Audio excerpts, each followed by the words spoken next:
verse 34, which says, "Ar-rijalu qawwamuna 'ala an-nisa," that has been much misunderstood. People think that that means that men have full authority over women. And if we understand the whole Quran together, let one part interpret another part, explain another part, then it doesn't seem to mean that. It means more something like what Abdul Halim has translated, indicating that men have, the society is to make sure that men are protecting and maintaining the women. So we think of today's rules against deadbeat fathers, to make sure that the men actually stay and look after their responsibilities to the household. It seems that this is what the Quran was speaking about in saying, "Ar-rijalu qawwamuna 'ala an-nisa." Men, the community should make sure that the men are protecting and maintaining the women. Bima faddala Allahu ba'dahum 'ala ba'd. By virtue of of the fact that Allah has given some more than some others. What is the fadl here? If you go to the classical commentators, you will see a variety of suggestions of what makes the man so special, including the fact that the man has a beard and the woman doesn't have it. But we cannot just take everything from the classical commentators, because they were sons of their times, just as we are sons of our own times. We should recognize our own proclivities and biases, but we should also recognize that they had theirs as well. But Allah subhanahu wa ta'ala has given us the intelligence to learn that knowledge which was available and which we inherited from them, and also to observe much more than they might have observed. And it's with all of that, the cumulative learning altogether, we need to go back to the Quran and ask what specifically is the Quran talking about. So what is the fadl that Allah subhanahu wa ta'ala is talking about here? 2 verses previously. لَا تَتَمَنَّوْا مَا فَضَّلَ اللَّهُ بَعْضَكُمْ عَلَى بَعْضٍ. Do not desire that which Allah has given to some over some others. So what was the point of contention? What people might argue about? This is Surah An-Nisa, you have to remember. What is Surah An-Nisa famous for? It's the rights that are spelled out. Verse number 11 and verse number 12 spells out the rights of inheritance. And in that society, it was obviously justified to give a double share of the inheritance to the men who were responsible generally for maintaining the women, whereas if a woman had any wealth of her own, that was hers to keep. So the man was given a double share of inheritance. And the message of the Quran here is that you should not be jealous of that. Just leave it as it is, because that is for a good reason. That is the fadl of Allah. The man was given the double share. And the woman is being told, okay, don't let this be a point of contention.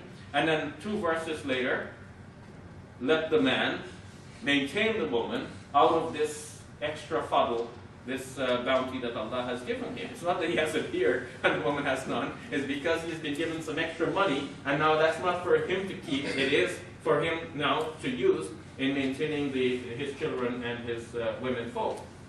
So when things are seen then in that broader perspective, when we let verse comment on verse, when we connect things in the Quran and draw the lines between dots, we see that the Quran actually was advancing the status of women and their rights. We must remember that in ancient societies, women were part of the inheritance sometimes. They were handed on as the inheritance.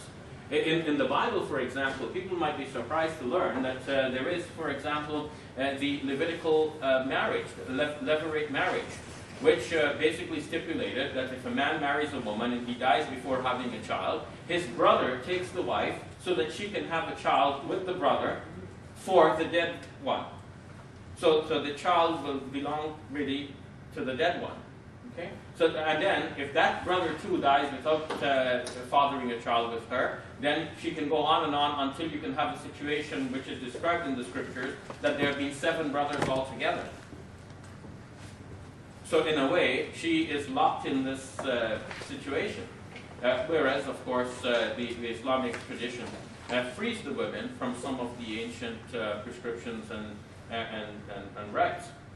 So if there is any way in which we have failed in our own way to continue to advance in the way that the Quran was already indicating, then that's our own fault. Because we have taken the prescriptions as though that's the final word on everything, without seeing the direction in which these prescriptions are pointing.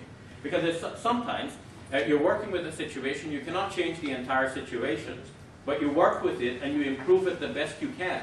but you're also pointing out in a general way that this is your attitude towards the subject. You are working for improvement in this area. So if we were good Muslims, we will continue to work for the improvements in this area.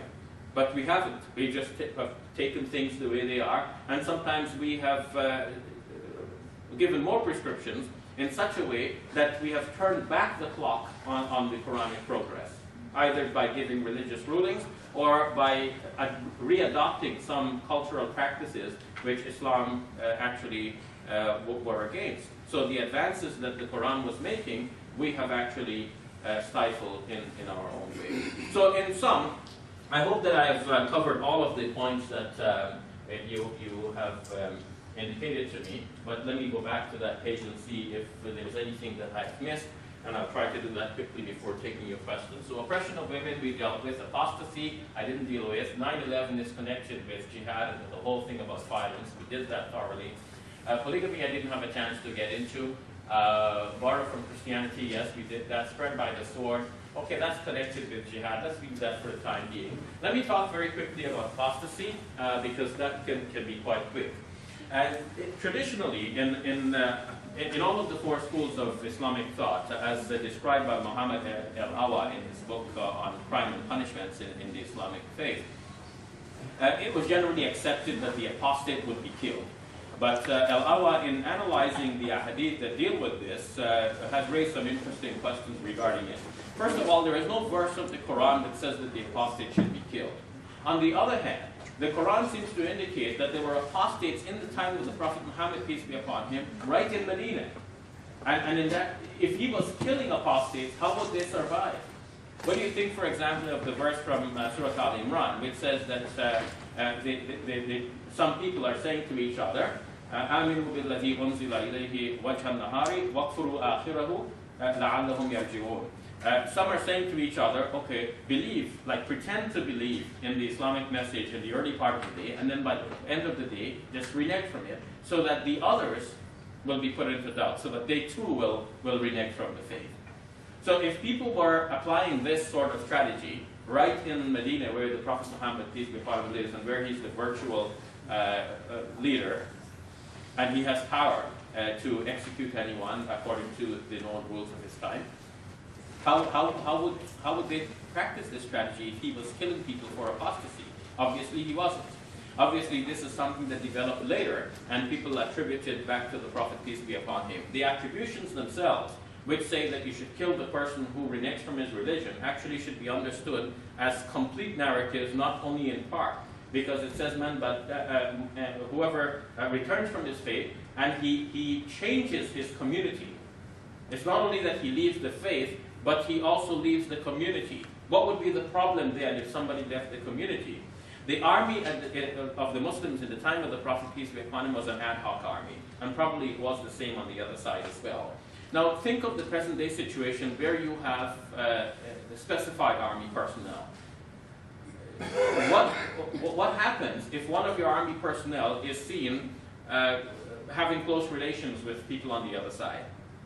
His actions would be viewed with some suspicion because he knows the army's secrets, and we cannot allow him to go into bed with people of the other side, to use an expression that people commonly use.